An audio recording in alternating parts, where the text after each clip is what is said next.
Ora, muito bem-vindos a um episódio curto do Café Ciência e Fé.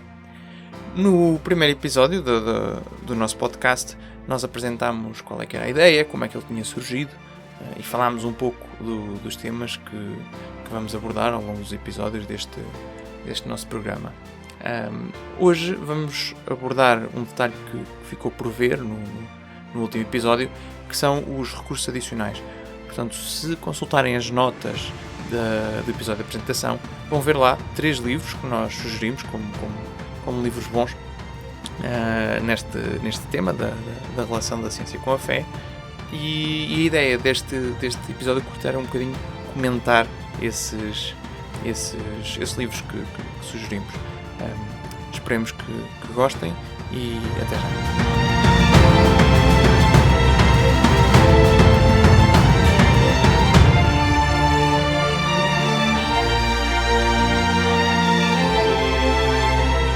Ora, muito bem-vindos. Como referimos na introdução, a ideia deste episódio é precisamente comentar os recursos adicionais que pusemos a vosso dispor no episódio passado.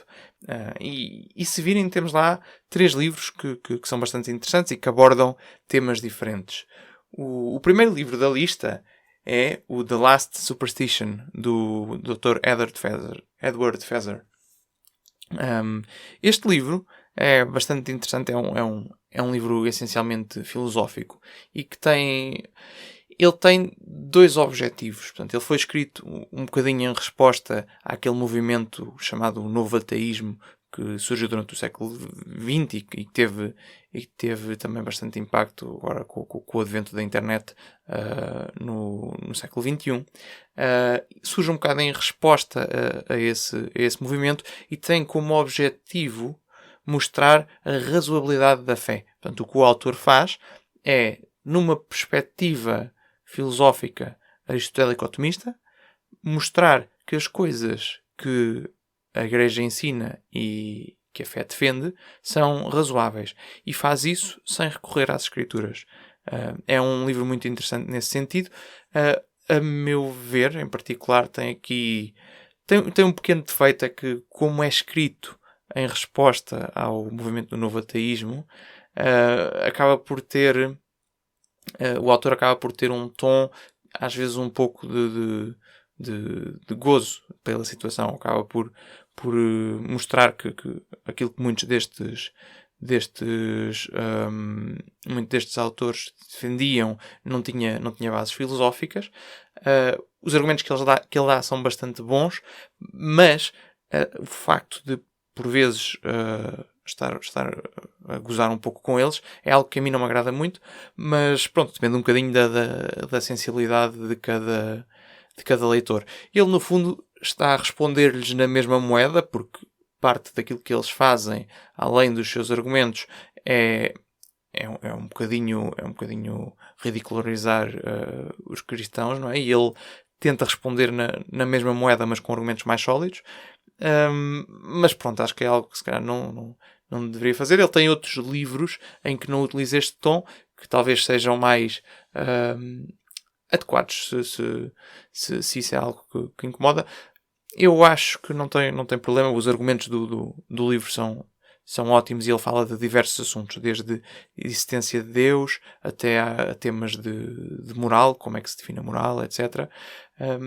É bastante interessante, acaba por ser um resumo da filosofia aristotélico-otomista, fala das causas de Aristóteles e isso tudo, e acaba por ser muito interessante. O segundo livro da nossa lista é o The Language of God, do Francis Collins. O Francis Collins, para quem não conhece, é um americano que vem de uma família ateia e converteu-se ao cristianismo durante os seus estudos de medicina. Portanto, ele começou por estudar medicina. Com base nos trabalhos que foi fazendo, foi começando a trabalhar em projetos relacionados com o genoma, e ele foi o que liderou durante bastante tempo o projeto do genoma humano, que tinha como objetivo ser o primeiro projeto a descodificar o genoma humano. Portanto, estamos a falar de um cientista de mais alto nível.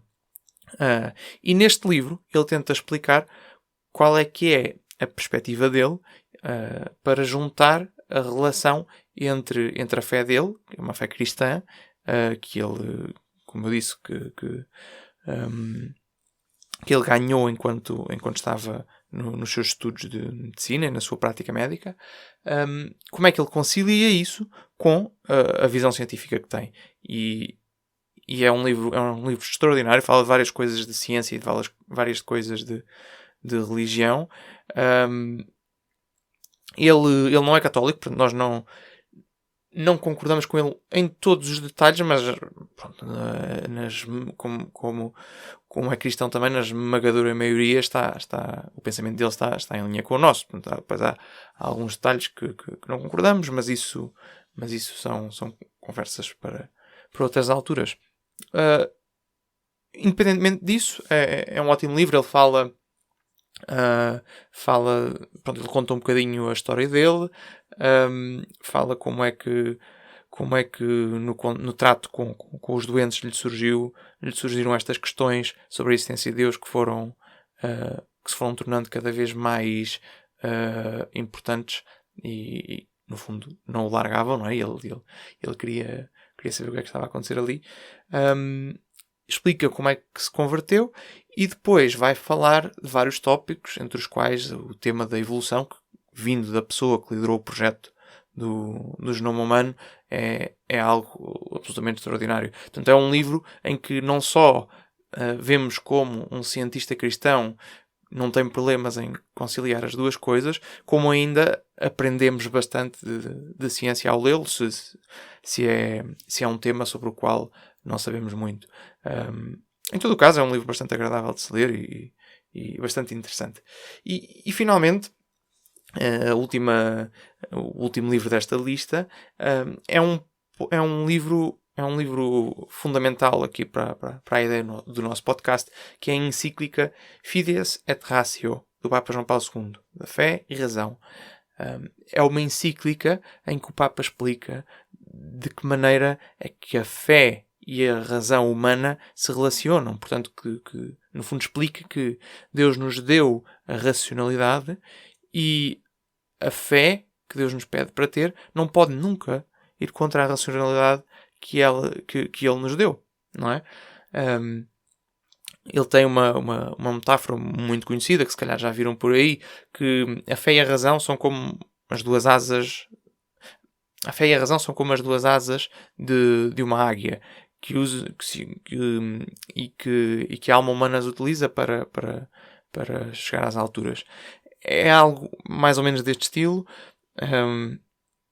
Portanto, ele explica estas duas coisas, como a fé e a razão se complementam mutuamente, não é? A fé complementa aquilo que a razão às vezes não consegue alcançar sozinha. Não significa que aquilo que a fé lhe dá seja contra a razão, mas é um complemento, ok? Portanto, há coisas que eu não consigo saber pela minha racionalidade só, mas posso saber pela fé.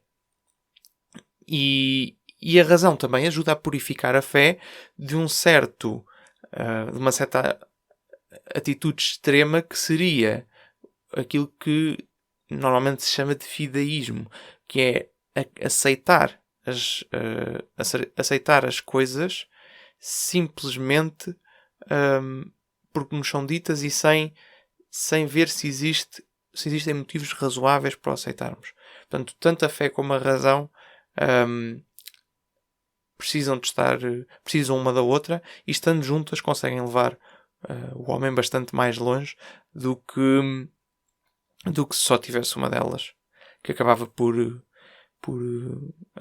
de certa forma por degenerar às vezes, não é?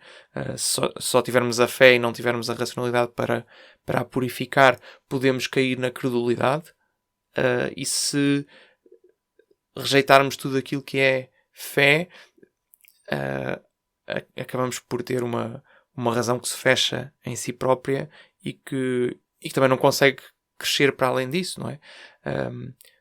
Um bom exemplo de coisas que nós sabemos por fé, um bocadinho para entendermos o que é que que é que um cristão entende por fé, não é? Coisas que nós sabemos por fé são coisas que requerem que nós façamos um ato de confiança. Portanto, fé não é crer sem motivos. Fé é, eu tenho uma autoridade que eu considero razoável e, por considerar essa autoridade razoável, eu vou acreditar naquilo que essa entidade me transmite. E isto é uma atitude perfeitamente humana. Aliás, mesmo enquanto cientistas, quando estamos a citar um artigo científico que alguém fez, a não ser que nós tenhamos ido refazer as contas todas e recolher os dados todos outra vez, nós estamos, de certa forma, a colocar a nossa fé nesse artigo. Que utilizou o método científico, mas acaba por, como nós não o fizemos, estamos a colocar a nossa fé aí. Portanto, ter fé, o que significa é isto, é colocar a nossa confiança numa autoridade que se considera fidedigna. Depois podemos discutir como é que se considera uma autoridade fidedigna ou não, mas pronto, é o ponto central. E pronto, por hoje é tudo. Como tinha dito, este é um episódio mais curto do que o habitual. Queríamos só comentar os recursos adicionais que deixámos no episódio passado.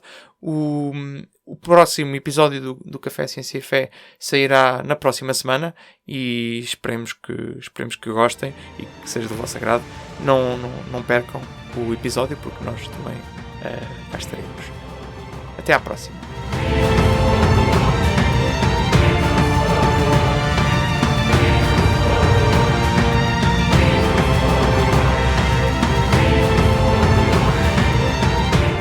E pronto, foi um curto episódio do Café Ciência e Fé. Foi apenas um comentário aos recursos adicionais que deixámos na última semana. Se gostam deste tema, não se esqueçam de pôr gosto, partilhar e subscrever ao nosso podcast. Podem encontrá-lo nas várias plataformas: Facebook, Twitter, Instagram, Spotify, Google Podcasts, Apple Podcasts. Portanto, estamos em vários, e se por algum motivo não estamos na plataforma que costumam usar, podem sugerir que nós podemos tentar acrescentar lá também. E esperemos que tenham gostado. Esperemos que este tema tenha sido do vosso agrado. Voltamos brevemente. Portanto, não se esqueçam de subscrever para receberem sempre todas as atualizações. E na próxima semana cá estaremos. Até à próxima.